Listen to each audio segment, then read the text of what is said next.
Good morning and good afternoon. Welcome to another episode of Before Coffee. It is the Friday news dump. That's right, we're going to cover a whole ton of news right before the weekend, so you don't have to worry about it. This is Before Coffee, the father and daughter comprehensive news of Planet Earth podcast, where we look up our stories 10 to 15 minutes before we start, and usually neither of us have had any caffeine. So, let's get into these headlines. Today on Before Coffee, Google decides Europe's political ad rules are too hard to implement at a scale. And Argentina's Javier Milei has withdrawn delegation from the UN climate talks in Baku. And in the best news so far this year, Alex Jones's Infowars has been acquired by The Onion, which will turn into a parody of itself. Greece in talks with Israel to develop its own Iron Dome. Meanwhile, in France, as it hosts Israel in the football match, it's all overshadowed by political and security context. Tennessee reporters uncover at least 600 cases of sober DUI, and scientists are puzzled why UK satellite has moved and who moved it. In pop and rock news, we can't all retire, but 'cause someone died.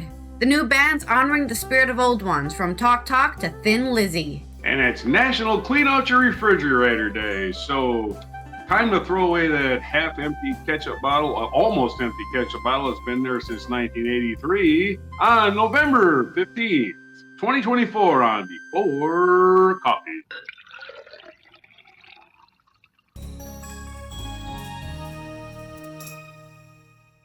Throw it all away, you don't need it anymore. And we're going to get started with our first story about throwing away terrible ads that politicize topics and, probably trick people into voting for far-right fascism or something. This is coming out of The Register by Simon Sharwood. Google has decided that the European Union's regulation on transparency and targeting of political advertising, or the TTPA, will soon be so hard to comply with, it's better off not even trying. Yeah, get those shitty political ads out of here. If you're not transparent enough and you're targeting people with your political ads, good riddance. The search and ads giant on Thursday, which was the 14th of November, announced that it will stop serving political advertising in the EU sometime before October 2025, when the regulation TTPA comes into force. Annette Krober-Riel, the Big G's VP for Government Affairs and Public Policy in Europe, wrote that the TTPA unfortunately introduces significant new operational challenges and legal uncertainties for political advertisers and platforms. Oh no, you can't just trick people into believing things that are lies. For example, the TTPA defines political advertising so broadly that it could cover ads related to extremely wide range of issues that would be difficult to reliably identify at scale, she wrote. Another concern is the lack of reliable local election data, permitting consistent and accurate identification of all ads related to any local, regional, or national election across any of the 27 EU member states. Krober-Riel also noted that the key technical guidance may not be finalized until just months before the regulation comes into effect. TTPA was passed in March 2024 and billed as making it easier for voters to recognize political ads and learn who paid for them. The regs therefore require ad platforms to identify political spots, identify the sponsor, and the election or referendum in which they pertain, the amounts paid, and any use of targeting techniques. Targeted ads are only allowed after individuals opt in, separate from any other permissions they've granted. Okay, so it's too much work to do the stuff you're already doing. I'm assuming when Google makes an ad, they require them to identify if it's a political ad, who they are, how much it is paid for, like what they're gonna. I feel like Google already has this information. They just don't want to share it. They don't want people to know. Oh, actually, we paid. We got paid billions in alt-right ads, and that's why the alt-right is increasing, because we only put out alt-right ads on us, and that would be bad optics for us. So we're not going to share that information. Other jurisdictions already have laws on the books that require things like keeping records about political ads and making records on who bought and saw them available to the public. Those rules aren't always easy to comply with. Ask Meta, which in 2022 copped substantial fines for over 800 infractions of Washington state law. In 2024, some legislators also decided political ads generated by AI should be flagged so that voters know when humans outsource persuasion to machines. I agree. All of this stuff is good for me. Anything that makes these huge ad giants struggle is just great. Nobody likes advertising. Nobody likes being tricked by advertisers either. I thought I was buying a new microwave, but this is actually just a toy. Why did I pay $200 for this? Google has previously required those who place politically ads to provide extra ID info and says it aims to inform voters and protect election integrity. But clearly, the search and ads giant fears it can't do enough to meet the TTPA's requirement, which may be the point of the regulations. Another of Europe's aims to stop those outside the union from using online ads to influence elections. If even Google doesn't think it can reliably detect and prevent outside actors from trying to make a point during elections and fears the consequences of failure, that's a win for Europe. Hell yeah, Simon, you're right. So another win for Europe, protecting people from false advertising from questionable sources. Oh, why is Russia paying for all these ads that are anti-immigrant? That's suspicious. In more kind of Europe drama news, Argentina, Javier, which is not technically, it's not Europe, but it also has to do with France. Argentina's Javier Milei withdraws delegation for UN climate talks in Baku, as well as right-wing president ordered the delegation to leave COP29 just hours after he spoke with Donald Trump. So he's already getting puppeteered. Ooh, this is from Stuti Mishra, out of Azerbaijan, of course, because that's where COP29 is happening. Argentina's delegation has left the summit in Baku, Azerbaijan. The decision, confirmed by a delegate official, means that South American country will not participate any further in the UN climate negotiations that are expected to conclude with the treaty next week. Reminder that a lot of Nazis ran away to Argentina. Not saying that he's a Nazi, but don't be surprised if there's Nazis in Argentina. It's not clear whether Argentina will leave the Paris Agreement altogether. The delegation received an order to stop engaging in the negotiations on Wednesday evening, which was the 13th of November, Climatica reported, just hours after the high-profile leaders addressed section of the summit wrapped up. Another delegation from Argentina due to arrive in Baku next week was told to cancel its plans. Argentina's move adds to growing concerns about the influence of right-wing leaders on a global climate commitments. I mean, if there's one country you're worried that there was going to be an influence of right-wing leaders, it would be Argentina. Hopes for COP29 were already dampened by Donald Trump's return as U.S. president and fears that he could once again withdraw the U.S. from the Paris Agreement. Mr. Milei's decision to withdraw from COP29 aligns with his political stance and his intention to strengthen ties with the U.S. The Argentinian president is a denier of climate science and calls the environmental crisis a socialist lie. Says Argentina. Argentina will not only be represented in Baku by civil society and private sector groups, meaning the country shut out of critical negotiations. More than 50 people from various sectors continue to actively participate in COP29, promoting Argentina's climate agenda in a challenging context. Sustentabilidad Sin Fronteras, SSF, independent organization from the country, said in a statement. Campaigner said Mr. Milei, I don't even know how to say his name, Milei, decision was not in Argentina's interest, especially because the main goal of the summit is to create a fund for countries in the global south. Are they not in the global south? Oh, I guess they're like, we're in the global north because of all our Nazis, you see. We're basically Europe.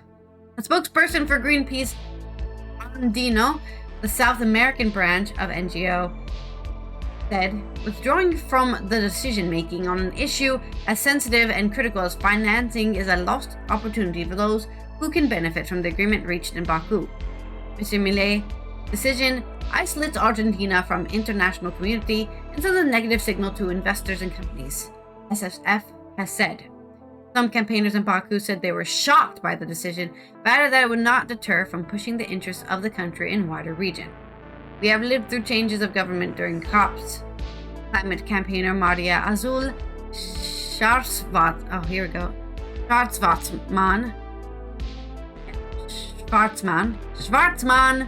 told the Independent in Baku, but we have some of our sort of consistency in terms of our foreign affairs policy on climate change. Yeah, just tell me that person isn't a descendant of a German right there. You know? Not saying Maria's grandfather was a Nazi. We can't confirm or deny that. Okay? Yeah, probably. But there's a lot of Germans in Argentina. Just saying. Right. This time, she said it was shocking because we believe that we have some ground rules that are not going to change. Milei administration, she added, is showing time and time again with different topics that these ground rules do not exist and that the agreement that we thought we had as a society don't exist anymore. At the General Assembly in September, Argentina was criticized at the UN for attempting to impose ideological agenda and distance Argentina from the 2030 Sustainable Development Agenda. We are at the end of the cycle. The collectivism and moral high ground from the woke agenda have crashed with reality, and they don't offer credible solutions for the world's problems. The woke agenda. What the hell is Argentina talking about? Are they not aware they're full of a bunch of brown people? Like, people think Argentina is a third world country. They're like, hello? They're acting like we're like America. You're nothing like America. Nobody treats you like that either. His administration has moved to distance Argentina from trade partners such as Cuba and Venezuela. He sacked Foreign Minister Diana Mondino, who voted in favor of lifting the U.S. embargo against Cuba at the UN. He's already threatened to withdraw Argentina from the Paris Accords in a run-up to his election victory in November. The decision to withdraw the delegation from COP29 came just hours after he spoke with Mr. Trump, and the spokesperson said the upcoming U.S. president told his Argentina counterpart that he was his favorite president. While everyone here is just a bunch of tools. Wow, he gave me a compliment. I better do what he says until the end of time. He's expected to attend a conservative political action conference at Trump's favorite spot to not do work, Mar-a-Lago home in Florida, and meet the incoming president, according to CNN. So, we will no longer tolerate empty promises and inaction while our country suffers the devastating consequences of climate change, country's Foreign Minister Justin Akachenko said ahead of the summit. On Wednesday, French Ecology Minister Agnès Pannier-Runacher told the French Senate she would not take part in the climate talks after what she called Azerbaijani's President Ilham Aliyev's unacceptable attacks on her country during a speech on Tuesday. Did the country that has suffered from colonialism called the colonialist country a colonialist country? Oh, we weren't colonialists. We didn't do bad things to the people. We're perfect. Whatever. I mean, I kind of agree with Azerbaijan saying, but also it's just sucks, you know? Yeah, all these colonialist countries fucked up the planet, and now everyone else has to pay the price for it. Sucks. Why does he have to stop using oil and gas to increase the company's stocks or whatever? The country's ability to modernize, right? When France got to do it for 500 years. Whatever. As usual, there's people who can't take the criticism that, yeah, you did get an upper hand in the world, and it's not fair. That's the end of my news of COP29. I'm sure there'll probably be more as this whole thing keeps going, as it's very important that we figure out how to save the planet from exploding. In Azerbaijan, here is your stories, I guess. Just another idiot making things worse for everybody else. Well, okay, speaking of idiots, Alex Jones is an idiot. And of course, he had his conspiracy theory, not living in the same world as the rest of us, but He got a bunch of followers for his podcast, Infowars, and his ranting about whatever, breaking down and much of his psychosis. Anyway, of course, he got sued by the Sandy Hook people for lying about their families, and he had to give them millions and millions of dollars, which included, since he can't raise any money, he had to sell his Infowars. And there's a story from Mother Jones. Infowars acquired by The Onion, which is a, if you're not familiar with The Onion, it's a satire paper. It's deeply, deeply satirical. This is from Jackie Flynn Morganson, Mother Jones. Conspiracy mega site Infowars, whose founder and main host Alex Jones has become the face of monetized suspicion in America, has been acquired at a bankruptcy auction by the satirical news company The Onion, which is based on originally out of Madison, Wisconsin. They started as a free satirical paper at the University of Wisconsin, and they're now a New York-based firm. The Onion. They plan to relaunch Infowars as a parody of itself, with backing from Every Town for Gun Safety, a nonprofit that advocates for gun safety and gun reform. The news was first reported by the New York Times. On Thursday morning, Jones broadcasted flabbergasted in a defiant monologue, calling the news insane and saying he wouldn't go off the air until someone came in and forced him out of the court order. They're in the control room, Jones said on the air. Imperial troops are through the glass. Anyway. It's a distinct honor to be here in defiance of the tyrants, Jones declared at one point. Tyrants, yeah, got it. They're here, Jones said, glancing off screen, saying the building is theirs. Ben Collins, The Onion's CEO and former journalist covering disinformation for NBC News, didn't immediately respond to the request for comment from Mother Jones. The bankruptcy court ordered auction process for Infowars concluded yesterday. The bids were secret and considered behind closed doors by a court-appointed bankruptcy trustee, Christopher Murray. The process surprised some close to the situation who told Mother Jones they thought the bids should be considered publicly. Murray also did not respond to a request for comment.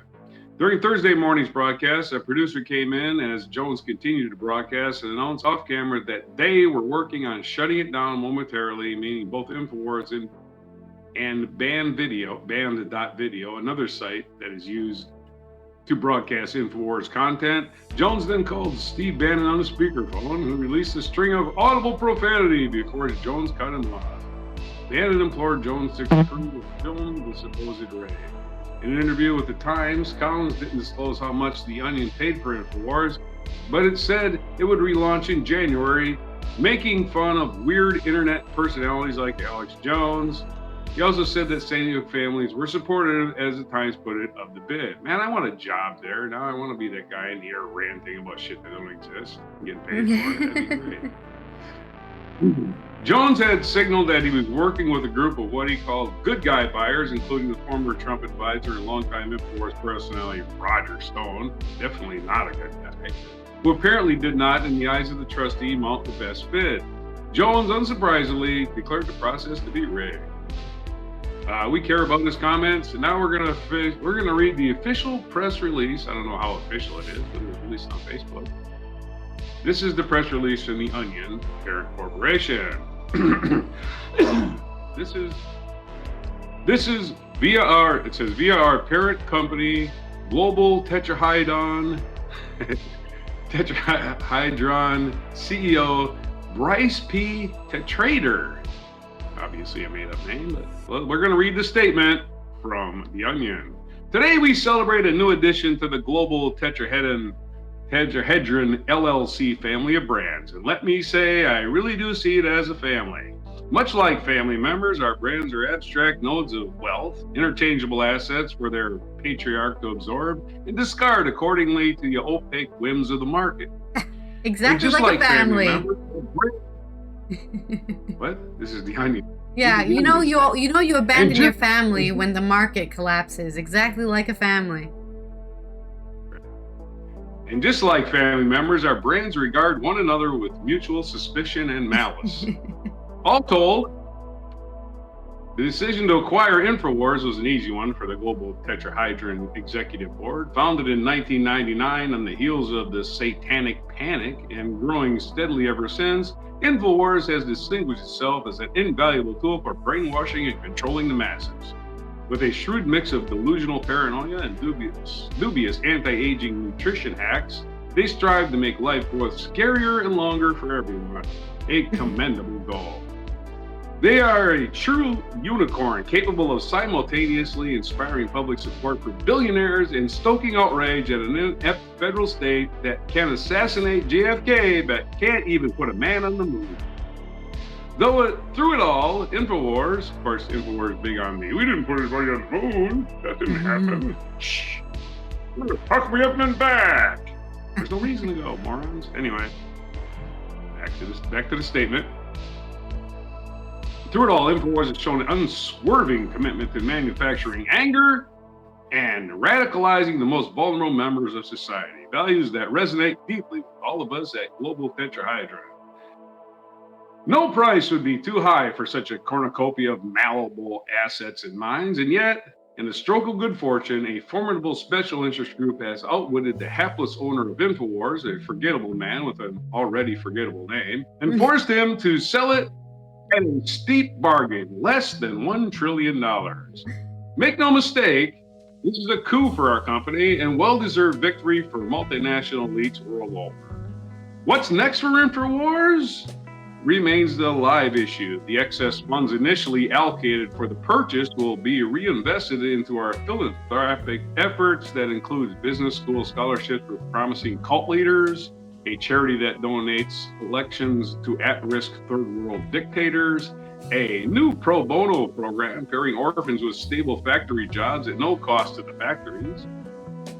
And as those are our endeavors. As for the vitamins and supplements, we are halting their sale immediately.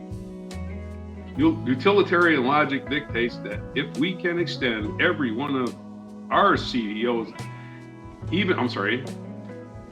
utilitarian logic dictates that if we can extend even one CEO's life by 10 minutes, diluting these miracle elixirs for public consumption is an unethical waste. Instead, we plan to collect the entire stock of Infowars warehouses into a large vat and boil the contents down to a single candy bar-sized omnivitamin that one executive, I will not name names, may eat in order to increase his power and perhaps become immortal. And all will be revealed in due time. For now, let's enjoy this win and toast the continued consolidation of power and capital. Infinite growth forever. Signed, Bryce P. Tetrader, Global Tetrahydron CEO. There's your story about Infowars. Back to you. Reminder that this is a satirical paper, so none of that was real. They did buy Infowars, but that person is not a real person. Even the author of the articles is not real, okay? Parody doesn't work if people think it's parody. Yeah. It only works if people think it's real. Not I mean, they put a picture of some dude in a suit gonna... on the article, and you think, hey, that's really him. Nope, that's probably just a model. They just got a stock photo, put some guy in a suit as a stock photo there. They're gonna go with Stephen Colbert, you know, they're all gonna think he's a real conservative. Yeah. I love if you go on The Onion as well, you just see a bunch of great headlines on the side, like orgasms, pretty good. You know, that's right there on the sidebar. Taylor Swift arrested on weapons charge after federal agents raid tour bus. That didn't happen. Right. Or mad forgetting difference between meteoroid and meteorite struggles to describe what just killed his dog. Oh, great. The Onion is great. But what did you say? Mm-hmm. I was saying, we were talking about their video channel, but you're already talking about it. Oh, okay. Their headline. Their video channel is Taylor Swift got arrested on weapons charges. So yeah, there's your Onion. Anyway, I want to see if they're hiring. I don't apply for a job. All right. That's a gig, I think. You can go work on Infowars as a crazy guy. Okay. Yeah. For France. Big story to rant about. This next segment is going to be all about Israel because, I don't know, there's just two headlines about Israel, so we're going to talk about that. The first one is about Greece talking with Israel to develop its own Iron Dome. I wonder why Greece thinks it's going to need an Iron Dome. It couldn't be the fact that, Trump is in Russia's Iron back Dome? pocket.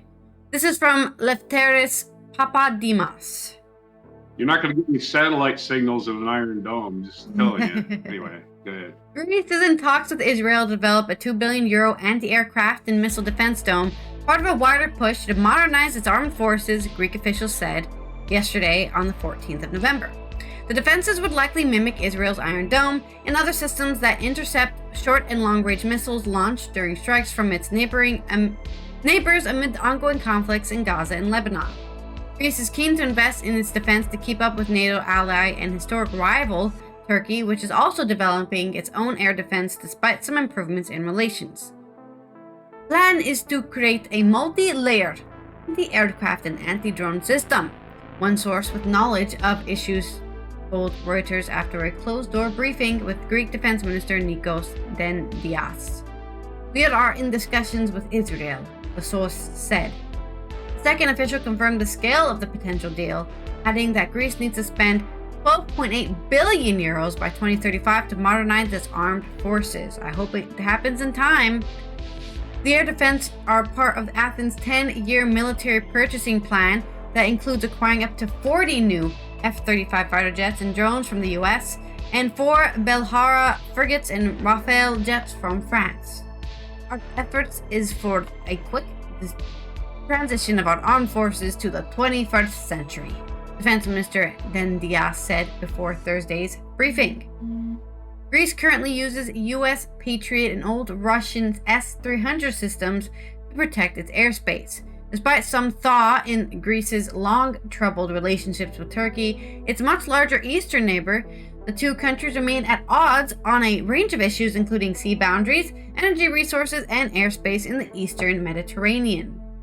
In May this year, Turkey suspended all imports and exports to Israel, citing the country's ongoing military action in Gaza, and vowed to continue to impose other measures until Israeli government allows the flow of humanitarian aid to the region. The Turkish Trade Ministry statement said at the time, export and import transactions in relation to Israel have been stopped, covering all products. Turkish officials will coordinate with Palestinian authorities to ensure that Palestinians are not affected by the suspension of imports and exports, the ministry said. So, Greece is kind of choosing sides, I guess, and siding with Israel here in the whole big conflict that's been happening. But also, I feel like Turkey isn't really the worry here. For me, it's Russia. Russia's right there. You know, I guess Turkey can also fight against Russia. Maybe that's what Greece hopes for.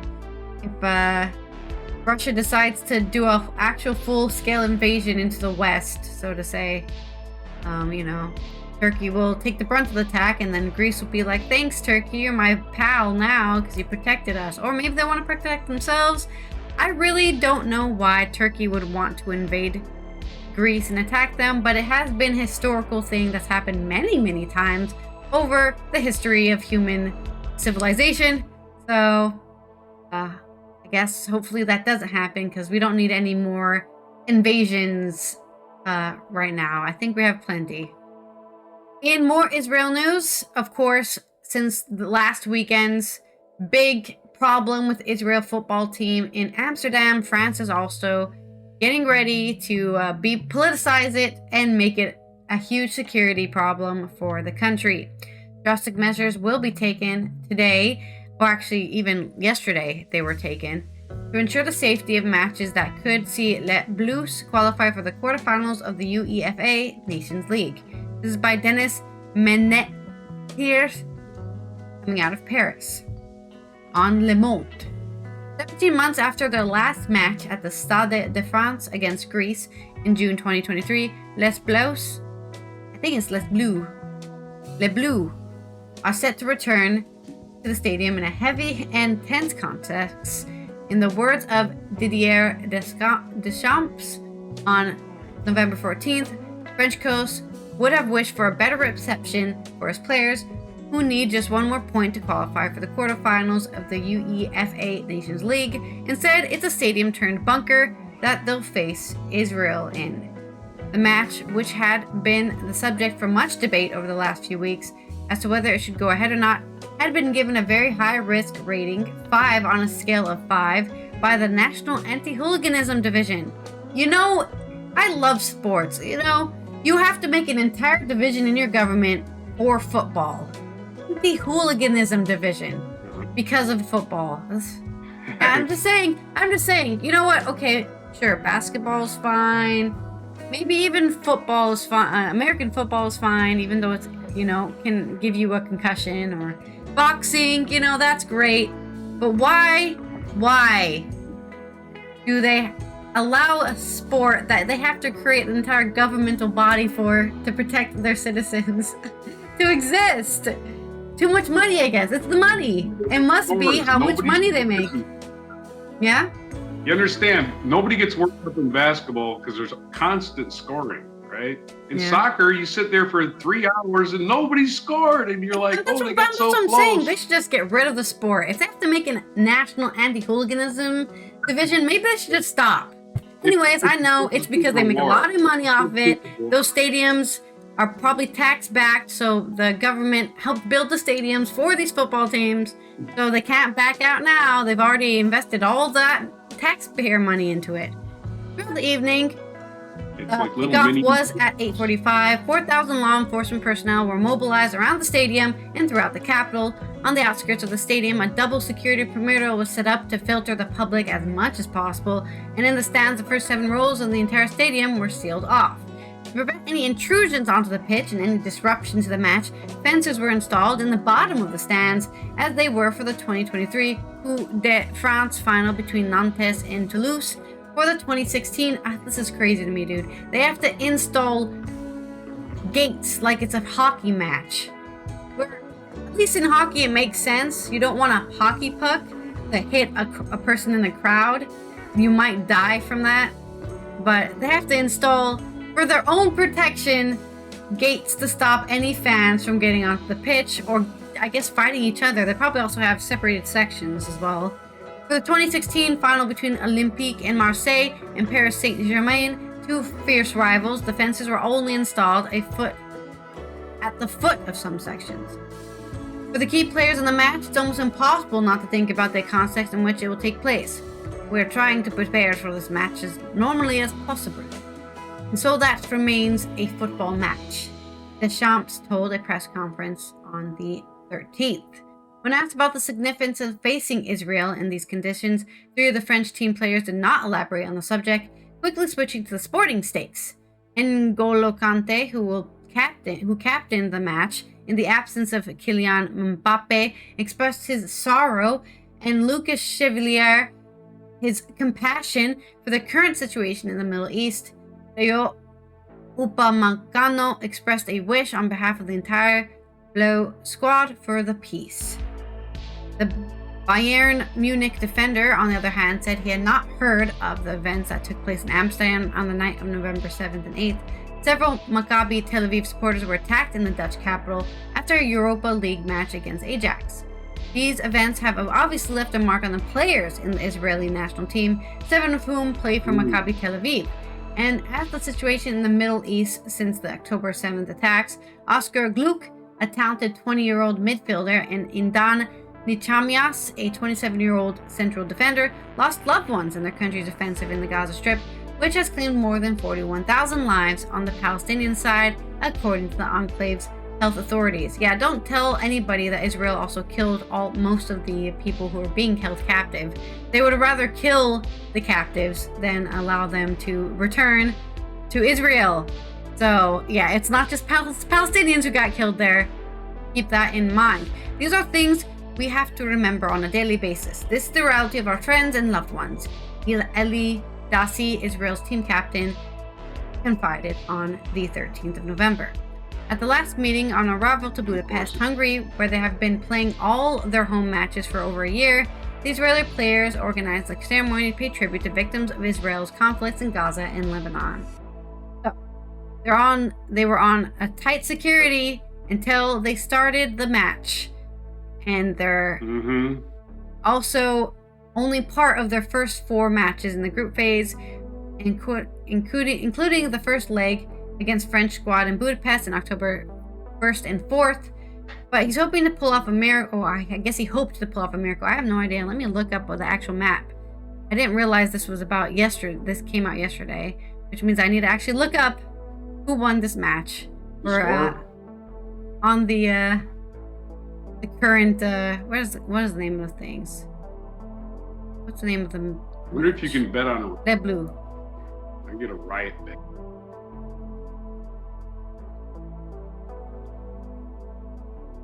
Looks like a mid-tension. It looks like it was a tie. 0-0. On a night dominated by riots. Nobody scored. Yeah. That's why they have riots. Nothing resolved. Let's fight in the streets. There was no resolution on the field. A tie. So, 0-0. On a night dominated the wider context of controversial encounter at the Stade de France, Le Boeuf, were held by Israel 0-0 in a result that nonetheless ensures their qualification for the next stage of the UEFA Nations League. So they still got their points. Probably because Israel was so scared they're going to get sniped from the stands, I'm sure. I have no idea. It's soccer. Or football, sorry. So 0-0. Also looked at attendance was expected. Only 25,000 tickets were sold. Nobody wants to be there because they don't want to get attacked in the streets, I guess. But there you go. Israel. Soccer match complete. Congratulations, everyone who attended and accomplished nothing, right? Didn't even score. That's what that's why there's riots. I guess onto your story. It's frustration. Also, you're down. I don't know what happened, but you're super low again. I know. I can't see you. Okay. We're sinking here. Okay. Yeah, you never see the riots at gymnast meets, right? You never see. No, and like I said, it's generally a football problem. Because they have winners. What sport in the world? They have scored. Hooliganism for something that is just people kicking a ball on the field. It's just ridiculous. This is the same part of the world, where they just continually have wars in the Middle East. So they never settle anything, and it's all based on who's got the best invisible man. And we're going back to the weird world of science. I guess we're going to talk about scientists puzzled by military satellite that appears to have been moved but to a distant location. This is one of the ways the world's going to end. Is all the space junk keeps smashing into each other until all the satellites are done and we all see the world war and misinformation because we have no more communication satellites. But they're working on that. They should have worked on it a long time ago. Meanwhile, Russia's sending more satellites up. China's sending more satellites up. Elon Musk is sending more satellites up. Oh, they're going to be smashing into each other for eternity. And as one satellite creates 5,000 pieces of debris, they hit another satellite that creates another 5,000. Yes. Anyway, that's all in the future. Meanwhile, scientists are baffled. This is from Futurism.com, Victor Tangerman. Scientists are baffled at the UK's oldest satellite, Skynet 1A, which was launched in 1969, appears to have moved to an entirely different position in its geostationary orbit, 22,000 miles above the Earth's surface, and nobody knows why or who did it. As the BBC reports, the communications relay for British forces mysteriously wandered west from above Africa's east coast to over the Americas, even though the gravitational shift should have moved it farther east. According to the report, orbital mechanics simply can't account for this drifting, which only leaves one obvious possibility open. Somebody moved Skynet 1-A. Worse yet, its new position could be hazardous for many other geostationary satellites circling the Earth. Geostationary means it stays in that position relative to Earth, right? It doesn't just moving like your GPS satellites or anybody else. Those are always moving. These geostationary, they stay at, this one's staying at 105 degrees west, which is not where it's supposed to be. It is now what we call it in a gravity well at 105 degrees west longitude, wandering backwards and forwards like a marble at the bottom of a bowl. it does a little figure 8 thing. Space consultant Stuart Eaves told the BBC, and unfortunately, this brings it close to other satellite traffic on a regular basis. Because it's dead, the risk is it might bump into something, and because it's our satellite, we are responsible for it, he added. Lost in orbit. Despite his best efforts, Eaves has yet to figure out why UK's oldest spacecraft mysteriously wandered thousands of miles west. While it helped British forces to communicate with other bases across the entire globe, Skynet 1A was built and launched in the United States. That's because the launch pads are there. Yeah. Anyway, American originality, it's a lot easier to build things on site than it is to transport them, right? The Americans originally controlled the satellite in orbit. Graham Davison, who directed the satellite operations at the Royal Air Force Oak Hangar in the UK, told the BBC, they tested all of our software against theirs before they eventually handed over control to the RAF, which is the Royal Air Force. Davidson could not recall when the control was handed back to the US. That's a interesting statement. Davidson could not recall when or if control was handed back to the US. We didn't know who was in charge of it anymore. Documents suggested that the U.S. was in control of Oak Hangar, lost sight of the ancient satellite in June 1977. However, instead of being retired or in our planet's orbital graveyard, where most geostationary satellites go to spend the rest of their days as space junk, Skynet 1A shifted to a far more unfortunate location. Our planet's orbit has become incredibly cluttered, particularly at the spacecraft's current longitude. An active satellite, according to the BBC, may come close to space junk up to 4 times a day. Just last month, a Boeing satellite suddenly exploded into about 500 trackable pieces of debris in geostationary orbit. Fortunately, numerous companies are working on a potential solution, specially designed spacecraft that can pluck defunct satellites out of the sky and move them out of harm's way. And the clock is ticking. Scientists have long warned of a situation called the Kessler syndrome, in which one space junk collision could lead to a cascading series of events that make an already dangerous space junk problem into orbital crisis. Of course, the Apophis the Apophis asteroid is going to go beneath a lot of our satellites, get between Earth and our satellites. And who knows, maybe Elon Musk will send up a Starlink to deflect it and the whole thing will just come crashing to Earth and end civilization as we know it. Something to look forward to. Yeah. In other news, dirty cops in Tennessee. Oh yeah. This is actually kind of familiar. Cops in Tennessee have been stealing money from people. This is from a TV station, WSMV. Investigators uncover more than 600 cases of sober drivers arrested for DUI in Tennessee. Jeremy Finley from WSMV.com. The first thing you notice in watching the body camera footage of when Wilson County deputies approach Xavier Gray's car. As the deputy arrives, Gray's hands are in the air. First of all, I'm scared of police, Gray told the WSMV TV investigates. Admitting he was intimidated and afraid of losing his license, the body camera footage shows him readily agreeing to a field sobriety test. According to the arrest affidavit, Gray had crossed the center line. The deputy wrote that Gray's eyes were red and was slow to respond to questions. The affidavit reads that he showed signs of impairment in all his sobriety tests. WSMV4 investigates uncovered 609 drivers were arrested for DUI in Tennessee who were completely sober at the time of their arrest between 2017 and 2023. Gray's reaction to being handcuffed is seen on the body camera footage. Placing you under arrest for driving under the influence, okay? A deputy says in the video. Huh? I didn't even drink or anything. This is crazy, Gray responded. Months later, his blood work processed by the TVA shows he had neither alcohol nor drugs in his system. I knew nothing was in my system, Gray said, adding that his arrest was early in the morning while he was on his way to work to write checks for his employees at his trucking company. I work for a living driving a dump truck. That's my whole livelihood, Gray said. I was really afraid about losing my license. Gray is the latest sober driver found in a WSMV4 investigates to be arrested for DUI in Tennessee.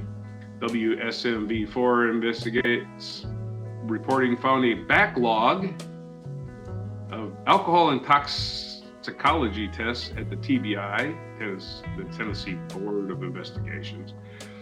Means innocent driving are losing their jobs and insurance while they wait to clear their names. Data shows how many people arrested for DUI had no alcohol or drugs in their system. WSM4V4 investigates added up the central column to reach 609 data figure. The data does not include those arrested in 2024 who were sober. Xavier was arrested in May 17, 2024. It is a miscarriage of justice, Gray said. It seems like they're doing it all over Tennessee. The data does not show where the arrests occurred or which police agencies made them. The TBI data shows the arrests of sober drivers happened 1 or less than 1% of the time in that time frame. The vast majority of DUI arrests result in either alcohol or drugs found in the driver's system. But because there are so many DUI arrests, an average of 15,000 a year, that 1% has resulted in hundreds of arrests of sober drivers. WSMV4 investigates spoke with Alex Oti, O-T-T-E, Alex Oti, or Oat, Executive Director of Mothers Against Drunk Driving in Tennessee.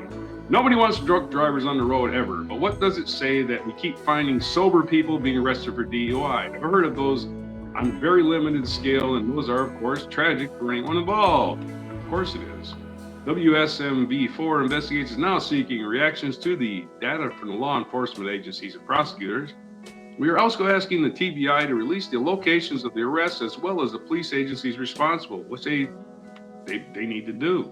These people are innocent. Gray said it is not comforting to know how often it's happened to people just like him. You know what's scary?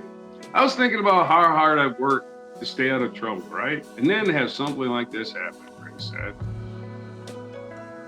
Having documented so many cases, WSMV4 investigates filled out open record requests for a month asking the TBI for blood work over the past 7 years of all the people who were determined to have no alcohol or drugs in their system. TBI reportedly repeatedly denied our request, stating that their investigative records were confidential. The WSMV4 investigates and asked for statistical data. TBI responded by supplying a report generated according to the agency several months ago.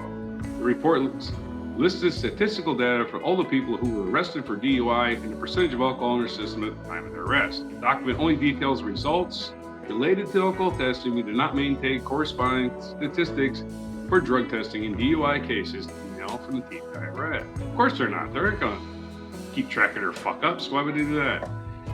The document shows between 2017 and 2021, 31,567 people were arrested for DUI in Tennessee and had no alcohol, 0.0% of their bodies. However, it did not include the data how many of the 31,567 people were found to have been impaired by drugs, either legal or prescribed. The statistical data was compiled by Representative Lowell Russell, Republican of Bonor, who had constituent who was sober and arrested for DUI. I saw those news stories that you all did, Russell said. That's all he said, really? I saw the news stories that you all did, Russell said. WSMV4 investigates, then asked the TBI if they would determine how many of the 31,567 people had no drugs in the system as well. The TBI spokesman said they're working to try to compile that data. On Friday, November 1st, WSMV4 investigates received an email detailing 609 cases. As stated above, we are now asking TBI to identify which policy agency made the arrest and they occurred.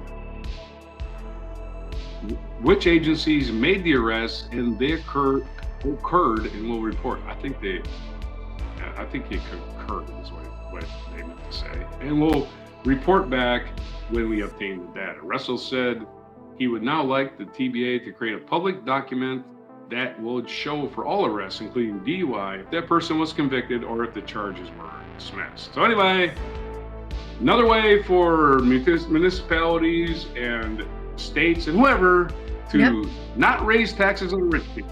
by harassing people that can barely afford it and giving them tickets and they gotta go to court for or they're going to prison. And then they miss work and then they get fired and then they can't pay their medical bills and then they die. That's right. People can, let's balance our budgets on the backs of people that can barely afford it as we keep marching to our fascism. March towards fascism. Inevitable doom. Pulls you over and tells you you're drunk even though you haven't had a drink in 10 years. And they take away your license and you lose your job. What a wonderful country we live in. Where the rich people just skate on through, never have to follow the law. But you, even though you're following the law, you're still screwed. Anyway, I sent you I got it already. A link from where you already got it? All right. Okay. For our next story, let's talk about some culture news. And, well, you know, the world may be ending soon, but these rock bands don't give up because one member dies. Unlike tribute acts or bands still going with no original members, the likes of Held by Tree and House of All are leveraging time spent in their former groups to make music that looks forward as well as back. This is from Graham Thompson on The Guardian. Charlie Hollis, the son of late Mark Hollis, the enigmatic creative force behind Talk Talk, is proceeding cautiously. It's so easy to be misconstrued, says Hollis, who looks and sounds very much like his father, who died in 2019. Lineage, DNA, influences, they're all massively important for anyone making music. Be very careful about using words like tribute, because it completely gives the wrong impression. Hollis is discussing his involvement in the group Held by Trees, described on their Bandcamp page as an instrumental post-rock collaboration heavily inspired by Talk Talk, Mark Hollis, and working with musicians that played for them. The band is a passion project of multi-instrumentalist producer David Joseph, a 40-year-old Church of England minister from Bournemouth who wondered, what would it be like if a bunch of musicians that worked on Talk Talk's Spirit of Eden and Laughingstock, as well as Mark Hollis' solo record, worked on new music? As beloved musicians die and AI tries to create crude and ethically compromised reconstructions, Held by Trees are one of the number of bands offering an alternative to straightforward hat-doffing of tribute acts, or to venerable groups such as Gong and Yes that continue to use the name when few original members are even involved. From Black Star Riders featuring Thin Lizzy alumni to House of All, members of which were previously in The Fall, these bands have resolved to carry on the spirit of an old group into a new one, playing all new material, not so much cover bands as recovered bands. Contributions to Held by Trees include veteran Talk Talk session musicians such as Robbie McIntosh, Martin Dickham, as well as Lawrence Pendros, who played piano on Mark Hollis' 1998 solo album and whose day job is teaching music at Hull School in Wimbledon. When he tutored a preteen Charlie Hollis, 30 years later, both men contribute piano to a group honoring Mark's music. Held by Trees were inspired by a solo recording session Joseph made during lockdown. The roads and skies were quieter, the spring was particularly fragrant, and there was the spaciousness to the music I was making, he says. I realized I was really leaning into my love of those Talk Talk records. I knew they involved a lot of improvisation, a drum pattern and a chord progression were offered to a big cast of musicians to improvise on. I thought, what if I tracked down some of those musicians and asked them to play on these ideas? Encouraged to take the plunge by Phil Brown, who engineered the Talk Talk records and now works with Held by Trees, Joseph embarked on a successful recruiting drive. The results were first heard in 2021 on Next to Silence EP, the band's debut album. Solace arrived a year later, and a second studio album is imminent. From the start, Joseph was upfront about drawing direct inspiration from Talk Talk, who dissolved as a band in 1991 after making their final album, Laughingstock. I thought, okay, how does one frame this? Do you just put the music out there wearing its influences on its sleeve? Or is this a more honoring approach to be very transparent about this being an active, respectful homage, not a tribute, but seeking to carry on the approach with a similar cast? When the post-Phil Lynott touring version of Thin Lizzy discussed releasing new material, Phil Lynott touring version of Thin Lizzy released new material, Guitarist Scott Gorham faced a similar conundrum. You can't go up a history. Said Gorham. Every Thin Lizzy album I played or wrote on was with a Phil Lynott. So the only thing to do was to start a new band with a brand new name. 2012, Gorham formed Black Star Riders with other ex-members as a vehicle for the next step in evolution of the Thin Lizzy story. House of All, meanwhile, was formed by Mark. Sorry?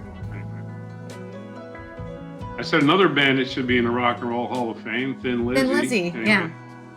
Yeah. They have some good songs. Even I know who they are, which is why they should be in the Rock Hall of I can't say the word. House Hall of Fame. Rock. They're usually one of the first groups listed. My brain just gave up on speaking. Anyways, House of All, meanwhile, was formed by Martin Bram, who co-founded The Fall with Mark E. Smith in 1976. House of All's core members comprise of 4 more ex-Fall troopers: Steve Hanley, Paul Hanley, Pete Greenway, and C. Wollstonecroft. That's a lovely name. Wollstonecroft. The third album, due earlier this year, features the band's former drummer, Carl Burns. Bram co-wrote and played on the first Fall album, Live at the Witch Trials, before leaving in 1979, weary of Smith's autocratic behavior. He joined in 1989, but was fired a year later. After a respectful moratorium following Smith's death in 2018, Bram resolved to pull together some of the key figures from the Fall's long history and try to recreate some of the more spontaneous working methods we experienced with. For these bands, following the original working methods is key. 3 tracks on the next Held by Trees albums were entirely compromised in the moment, says Joseph. Absolutely spontaneity. Bram, meanwhile, states we weren't trying to sound like the Fall. It's a natural byproduct of the discipline imposed by working quickly with spontaneity. To make up for lack of Mark's dictatorial attitude, the pressure came from the fact that we didn't rehearse before we went into the studio, or have any material written. It was just, get a sound, press record, stop playing. Perhaps when we were younger, we needed the uncompromising discipline that Mark brought to the table. Maybe we don't need the teacher in the room now. Response from the Fall fans, who comprise most of their fan base, has been positive. The estate of Mark E. Smith has been less effusive. They were very aware of using Mark's name on the Fall, but we try not to step on their toes, says Bram. We're not calling ourselves the Fall or doing Fall songs, but there's an inevitable crossover. Mark captured the zeitgeist of his generation as a cultural figure within the alternative music scene. No one else can make the claim within the Fall, but lots of people helped it in our history too. We can't all retire because Mark died. Not that I ever did. The cult of fandom surrounding Mark Hollis and Talk, meanwhile, sometimes feels downright oppressive. Largely dismissed upon release, their later albums are now regarded as sacred texts. The Talk's following is a passionate one, Joseph says. People deeply love them, and Mark, one or two comments I've seen online haven't been sure about Held by Trees, but 99% of interactions have been positive. Had we said, well, Talk Reborn, we've made a Spirit of Eden Part 2, we rightly would have got a huge amount of kickback. If people get their backs up over this, it would only be because there was a slight misunderstanding of what we're trying to do. Hollis, find Josel's records as the fantastic albums they are, but put together with such a determination, integrity, and a commitment. Those are only important things when you're making music. And if you can really push the boundaries while you're doing that, that's amazing. If we are trying to recreate them, it would be totally impossible and completely pointless. That's not even close to what we're doing. So, congratulations on all these bands like Held by Tree, which is touring from the 15th, which is today.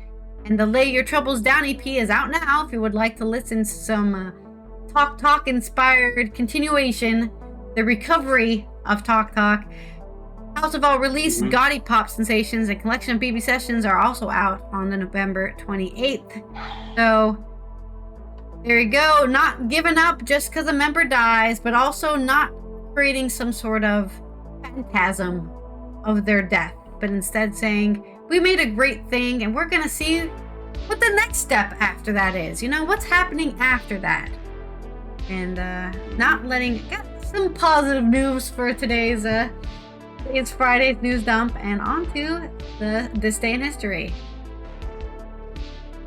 This day in history. In the year 1315, it's a long time ago. Mm-hmm. Think about it, 700 years.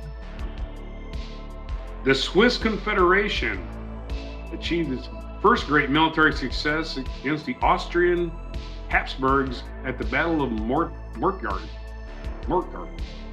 The Swiss Confederation is when they invested the Swiss Army knife. I think that's when that was invented.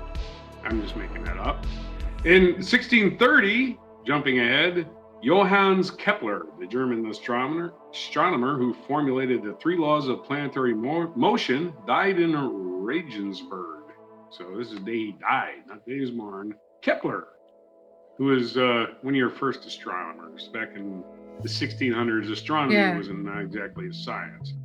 1818, the Congress of Aix-la-Chapelle, or however that's spelled, however that's pronounced, the spelling's a whole other thing. The first of 4 congresses held by the Great Britain, Austria, Prussia, Russia, and France following the Napoleonic Wars concluded. So they were, I guess, drawing borders. That's what they were doing.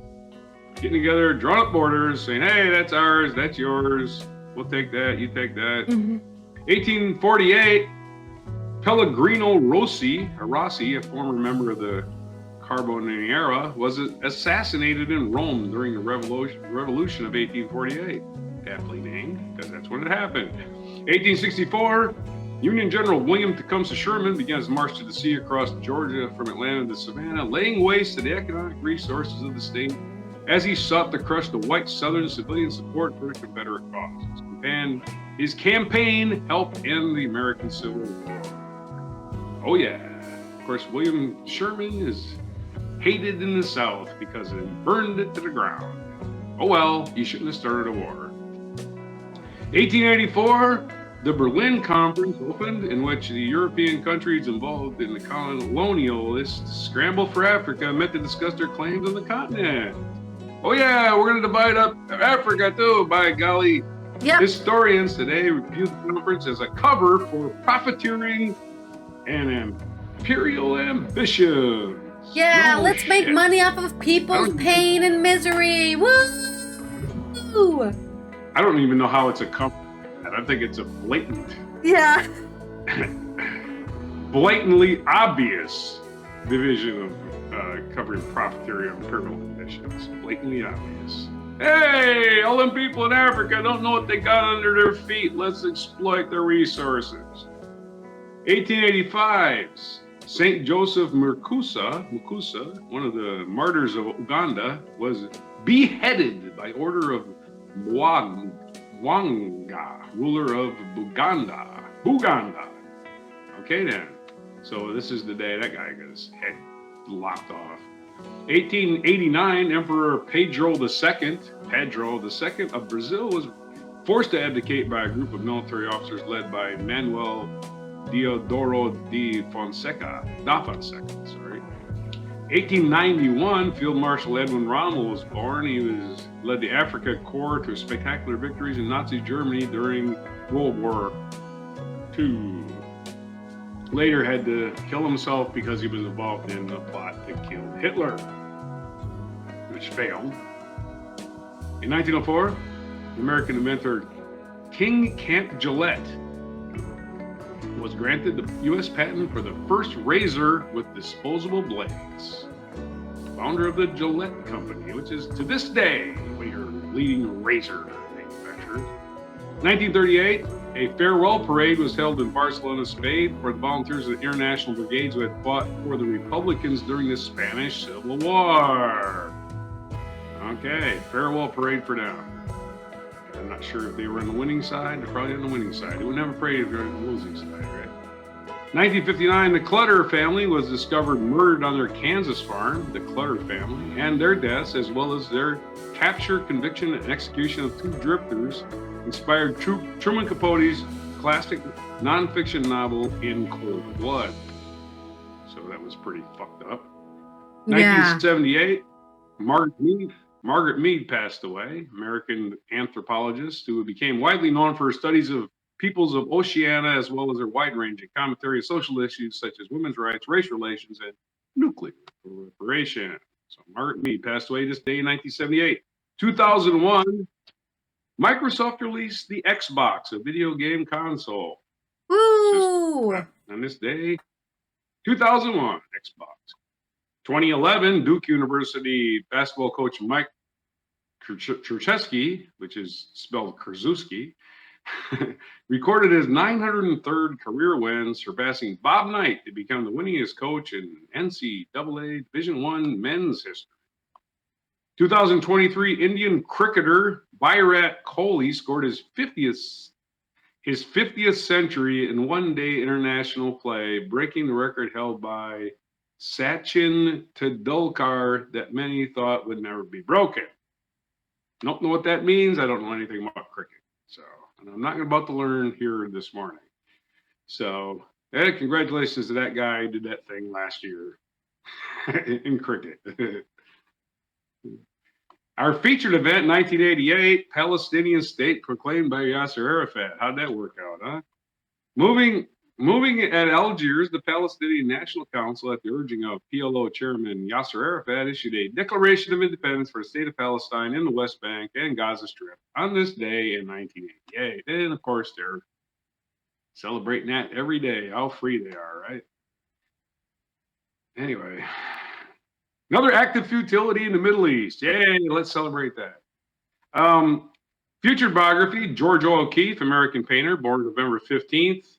In 1887 near Sun Prairie, Wisconsin, and she died March 6th in 1986 at the age of 98 in Santa Fe, New Mexico. George O'Keeffe, famous, one of your more famous New Mexico residents, famous for starting an art colony out there in New Mexico. Other birthdays today, Curtis LeMay, United States General, one of the most famous decorated Air Force guys who was all about bombing mainland Japan like right away when the war started. 1907, Klaus Graf Schenk von Stauffenberg, German military officer. He shares a birthday with Edwin Rommel. How about that? Well, there you go. You got to get together and have a couple beers. Anyway, 1929 is the birthday of Ed Asner, the guy who played Lou Grant in the Mary Tyler Moore Show and also played Lou Grant in Lou Grant Show. And it was the head of the Actors Union for like 20 years. 1930, J.G. Ballard, British author, was born. Happy birthday to him. And a National Day calendar. Let's get that out and wrap this show up. American Recycles Day is today. America Recycle. Don't just throw things in the trash. They fill up your damn landfills and be here forever. It's National Philanthropy Day. Philanthropy Day. That's when you give away your money and your time to charity. That's philanthropy. National Clean Out Your Refrigerator Day, which is get that ketchup and that whatever that stuff is in that container. Just throw the whole container on. Don't even try to figure out what's inside of it, right? National Butt Day. Or recycle the container because it's recycling day. Recycle that stuff in the fridge. That's right. And it's National Bundt Day. It's a bundt cake. Yeah. Bundt cake is like a big donut. A big hole in the middle. So it's a cake with a hole in the middle. And it's National Spicy Hermit Cookie Day. Spicy Hermit Cookie? What's in that? No idea. We can look it up. And it's National Raisin Bran Cereal Day. With November 15th, the National Day calendar. Oh boy. We're honoring the spirit of giving and promoting mindful.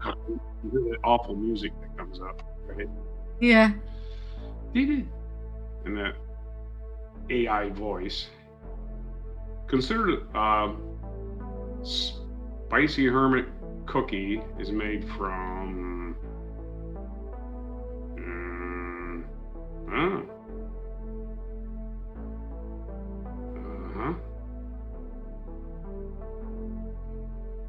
okay, they're not even going to tell you what's in it. Okay, it says, spice comes from cinnamon, cloves, allspice, and sometimes nutmeg. Doesn't really sound that great to me. So, hey, if you like them, you like them. If you do, you do. If you don't, you don't. There you go. National, whatever, Spicy Hermit Cookie Day. Those are your things for today, November 15th, 2024. And before Bundt Cake. Bundt cake. All right. This has been Ally here from the Netherlands. It's also the international observance of Here we go. The prevention of and fight against all forms of transnational organized crime. Yep, it's a mouthful. So on November 15th, the UN Assembly invites all member states and organizations who support the UN to commemorate the International Day in an appropriate manner, including through education and public awareness. So organized crime steal, corrupt, and kill people, and there's time to pull together to have a pushback. So stop all that people smuggling, I suppose, and drug smuggling, all sorts of organized crime, money laundering, just gangs in general, loan sharks, whatever, you know. It's their time today to be aware of those things and collaborate, I guess, but also, you know, just take care of yourself. So that's the international observance from the UN today. And now we'll end off this week. We'll see you on Mucking Fun Day next week for Before Coffee. Don't forget to subscribe. Like this video if you enjoyed all the news dump you got today, because we've gave you a lot of news today. And we'll see you on Monday. Here is the mic drop moment. So this is the actual reaction to it was $1 trillion, which I know you're thinking way too cheap. Yeah. Incredibly, like, what a bargain. But we thought it was worth it. It's just a small part of our media empire. But seriously, I can't say. I can't say it. Yeah. Okay. I had known some of the lawyers for the Sandy Hook family, so I gave them a ring. I was like, "What does this look like? How do we actually do this?" And they gave us some information about how to get this moving. So then we thought we could make a bid here, and I can't believe like this actually happened. They would effectively join our bid. I'm amazed mostly because they had it set up, right? He was trying to, by the end of the day, hand it over to somebody he trusted. And instead, the view of American life, you know, somebody swiped in and basically ruined his whole plan. Like they've gone through so much, it's horrible. But they're also human beings, and they also like to laugh at things, and they also like fun and good things to happen in the world. And they put their weight behind this because they realized this was a very good prank. And thankfully, we won. We're still a little bit in shock, but here we are. We own the Onion owns Infowars. Look, we're gonna go after all of every facet of alternative media that is trying to get you addicted to stupid stuff. There is a whole world of podcasters and TikTok influencers who are just spreading some really bullshit, curious ideas of the world. And I also think that we're that's a good way to say it. Curious idea. Their followings are just as big, if not bigger, than traditional celebrities. Yep. And why pay attention to school? They're just saying nonsense. They've gone. They got a free pass to this point, and we don't think that that's fair.